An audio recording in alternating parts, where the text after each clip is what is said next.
दोस्तों आज मैं शेयर करूंगी देव उठनी एकादशी व्रत से आने वाली 10 पीढ़ियों को कैसे मिलता है मोक्ष। और ये कथा कार्तिक माह में आने वाली देव उठनी एकादशी मोक्ष प्राप्त करने वाली होती है। इस दिन पूजा के साथ ये काम जरूर करें। कहते हैं इसमें अश्वमेघ यज्ञ के फल की प्राप्ति होती है। नमस्कार दोस्तों, कैसे हैं आप सभी। उम्मीद करती हूँ स्वस्थ होंगे, मस्त होंगे।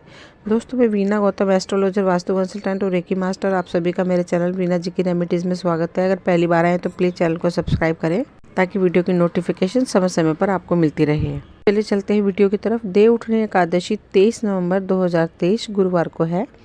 इस दिन 5 माह बाद देव योग निद्रा से जागेंगे और फिर समस्त मांगलिक कार्य शुरू हो जाएंगे।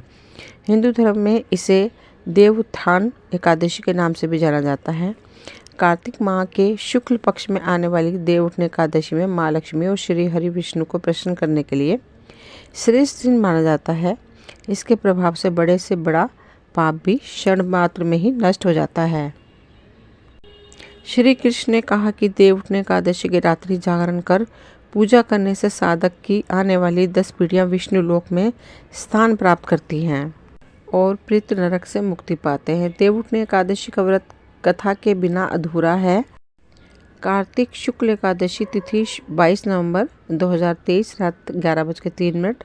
कार्तिक शुक्ल एकादशी तिथि समाप्त 23 नवंबर 2023 रात 9:01। पूजा समय सुबह 6:50 से लेकर सुबह 8:09 तक। रात्रि का मुहूर्त शाम 5:25 से लेकर रात 8:46 तक। व्रत पारण समय सुबह 6:51 से लेकर सुबह 8:57 तक 24 नवंबर तक रहेगा।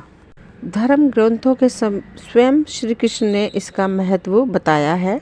देव उठनी एकादशी व्रत कथा धर्म ग्रंथों के स्वयं श्री कृष्ण ने इसका महत्व बताया है।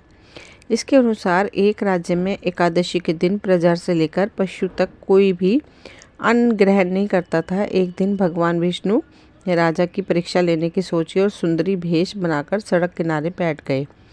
राजा की भेंट जब सुंदरी से हुई तो उन्होंने उसके यहाँ बैठने का कारण पूछा। स्त्री ने बताया कि वह बेसहारा है। राजा उसके रूप पर मोहित हो गए और बोले, तुम रानी बनकर मेरे साथ महल में चलो।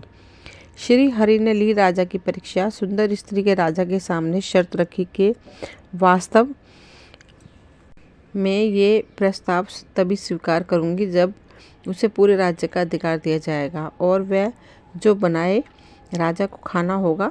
राजा ने शर्त मान ली। अगले दिन एकादशी पर सुंदरी ने बाजारों में बाकी दिनों की तरह अन्न बेचने का आदेश दिया। मांसाहार भोजन बनाकर राजा को खाने पर मजबूर करने लगी। राजा ने कहा, आज एकादशी के व्रत में मैं तो सिर्फ फलाहार ग्रहण करता हूँ। रानी ने शर्त दिलाते हुए राजा को कहा, अगर ये तामसिक भोजन नहीं खाया तो मैं बड़े राजकुमार के सिर धड़ से अलग कर दूंगी। राजा के सामने धर्म संकट आ गया। राजा ने अपनी स्थिति बड़ी रानी को बताई। बड़ी महारानी ने राजा से धर्म का पालन करने की बात कही और अपने बेटे का सिर काट देने को मजबूर हो गई। राजा हताश थे और सुंदरी की बात न मानने पर राजकुमार का सिर देने को तैयार हो गए। सुंदरी के रूप में श्री हरि राजा के धर्म के प्रति समर्पण को देखकर अति प्रसन्न हुए और उन्होंने अपनी असली रूप में आकर राजा को दर्शन दिए।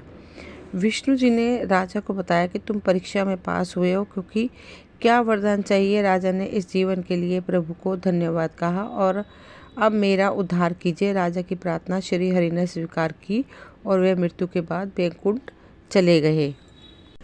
दोस्तों ये थी देव उठनी एकादशी की कथा और मुझे उम्मीद है आपको ये वीडियो पसंद आई होगी। अगर पसंद आई हो तो प्लीज़ लाइक शेयर सब्सक्राइब करें ताकि वीडियो की नोटिफिकेशन समय समय पर आपको मिलती रहे। मिलते हैं अगली वीडियो में। Thank you.